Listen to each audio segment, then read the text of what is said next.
following is a flash flood warning from the National Weather Service. The National Weather Service in Chicago has issued a flash flood warning for northeastern Kankakee County in northeastern Illinois until 9:45 a.m. At 6:42 a.m., Doppler radar indicated thunderstorms producing heavy rain across the warned area. Between 2 and 4 inches of rain have fallen. Additional rainfall amounts up to 1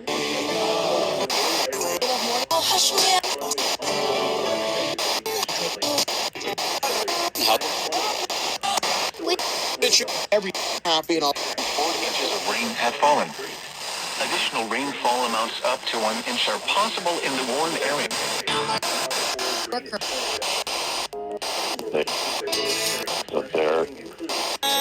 For drainage areas.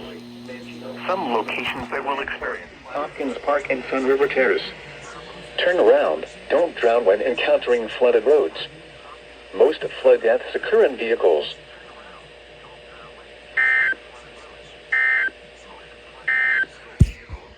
Here is the nearshore marine forecast for waters within 5 nautical miles of shore on Lake Michigan for the following: Winthrop Harbor to Mill Lake Harbor.